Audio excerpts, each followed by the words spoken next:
All right, let's get more on this now. We're joined by Sophie Mokoena, SABC News International Editor.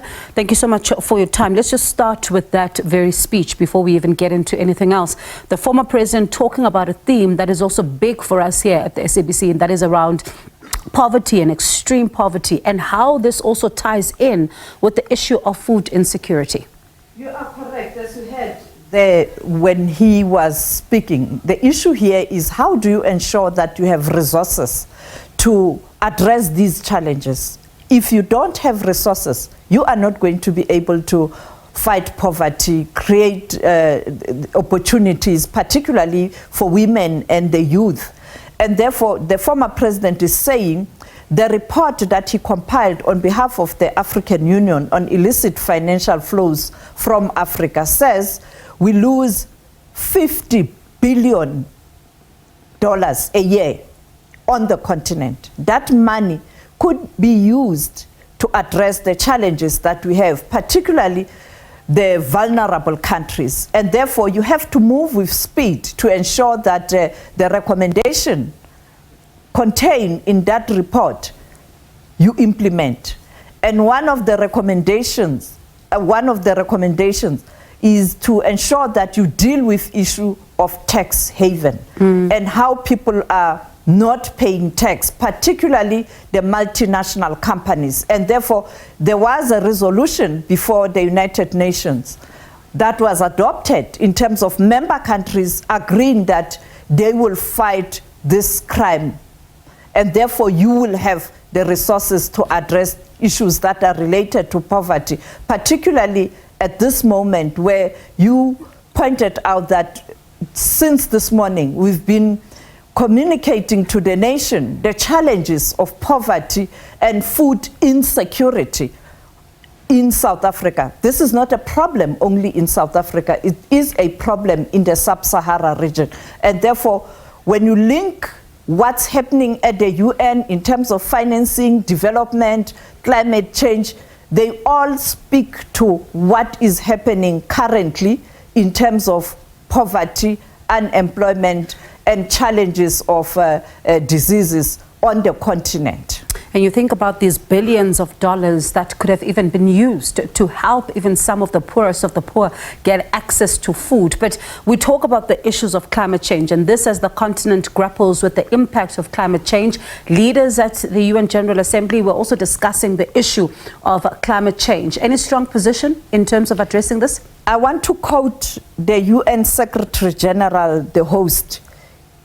Humanity has opened the gates of hell, equating the global warming with hell, because the analogy around the hell, we know that it's the fire. So in other words, the globe is burning. And the president yesterday, he pointed out that the hotspots, majority of those hotspots out of the 17, you find those hotspots on this continent. And therefore, let's take a listen at what he had to say, particularly as we look forward to COP28 in the United Arab Emirates, where the main issue is the issue of the loss and damage fund, where the developed countries must put aside resources again to help developing countries to address the damage that we have experienced due to industrialization. All parties must operationalize the loss and damage fund at COP28. Developed countries must meet the $100 billion commitment, replenish the Green Climate Fund, and double adaptation funding. And everyone must be covered by an early warning system by 2027. And I wonder what was the input of South Africa on this issue? You know that South Africa is playing a prominent role to pull the continent together, much as we had that climate summit in Kenya, but the president and South Africa has been at the forefront. You know that the Paris Agreement, South Africa was at the forefront in mobilizing countries to agree to the Paris Agreement, where countries made a commitment, the developed countries, that every year they will make available 100 billion US dollars to assist the countries that are affected. But to date, nothing has come to the reality or a positive result. And therefore, again, the president pointed out that in terms of South Africa is still committed to what the country has promised to do, but making a clear indication and a message that as we do that, it should be based on each and every country's capability and situation. And this is where South Africa is talking about just energy transition. Let's take a listen. As South Africa implements its ambitious, nationally determined contribution, which is aligned to the Paris Agreement temperature goals, we see new opportunities for green growth and development. With abundant solar and wind resources, with significant resources of critical minerals, South Africa is positioning itself to be a leader in renewable energy, green hydrogen, and sustainable industrialization.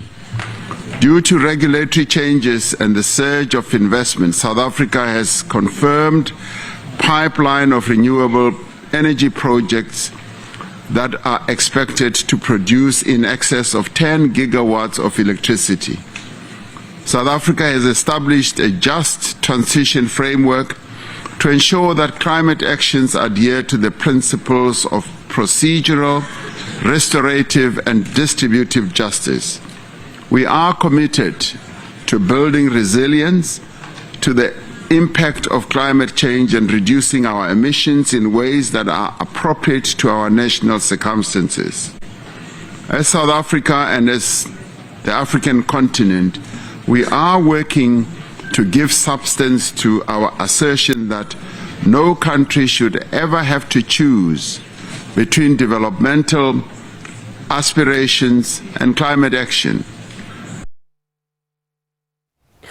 And of course, there's still quite a lot more to come. What's next on the president's agenda? Well, the president will be returning home, but Shawan Bryce will be in conversation with the president at 8 p.m. tonight, and I think they will unpack what came out of his program. We are also waiting for an announcement in relation to AGOA, so we are continuing to chase big stories in the US in relation to the president being there and the Minister of Trade and Industry, Ibrahim Patel, being in Washington.